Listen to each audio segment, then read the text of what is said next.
নমস্কার, শিশির বিন্দু মিষ্টি হেসেল সকলকে স্বাগত জানাচ্ছে। এখানে দেখুন চিংড়ি মাছ নুন হলুদ মাখিয়ে রেখেছি। আজ আমি চিংড়ি মাছের বেঙ্গলি ও সাউথের মিলিতভাবে মালাইকারি করব। চিংড়ি মাছ আছে, নারিকেল, বাদাম, কাঁচা লঙ্কা, তিল আর পোস্ত, নারিকেল, দই এখন দেবো, তো দই দেবো, নারিকেল, দই, কারি পাতা, সর্ষে, এগুলো সাউথের তো একদম প্রিয়। আর বেঙ্গলে কী দেবো?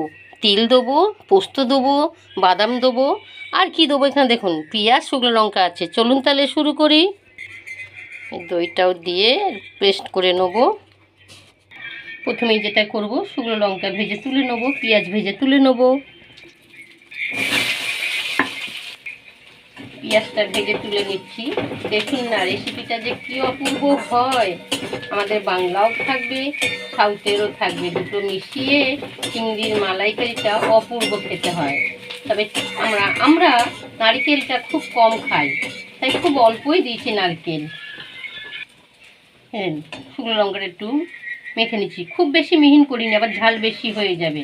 ঝাল যদি আপনারা বেশি খান তো বেশি দেবেন, তবে চিংড়ি একটু ভালো লাগে। এখানে চিংড়িটা দিয়ে দিচ্ছি। খুব কড়া করে ভাজবো না, খুব কড়া করে ভাজবো না, খুব বেশি ফোটাবোও না, তাহলে চিংড়ি খুব শক্ত হয়ে যায়।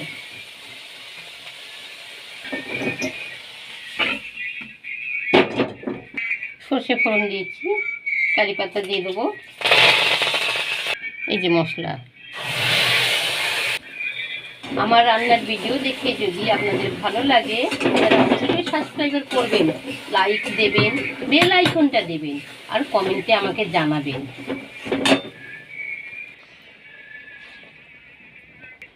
নুন দিচ্ছি। বাদামটা ভিজিয়ে রেখে খোসা ছাড়িয়ে রেখে নিয়েছি, তারপর বাটলাম। চিনি দিচ্ছি, মোটামুটি কষিয়ে নিয়েছি। চিনিটা দিয়ে দিচ্ছি। ফেসবুক থেকে দেখে থাকলে আমার পেজটা ফলো শেয়ার করবেন, আর আমাকে কিন্তু অবশ্যই জানাবেন কমেন্টে। এই যে বেঙ্গলি দুধ দিচ্ছি।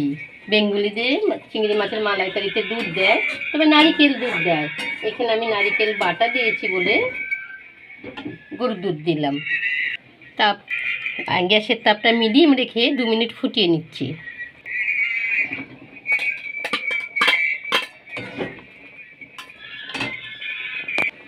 গরম মশলা দিয়ে দিচ্ছি।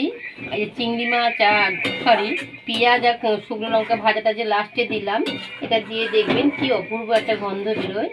আমার এটা হয়ে গেছে।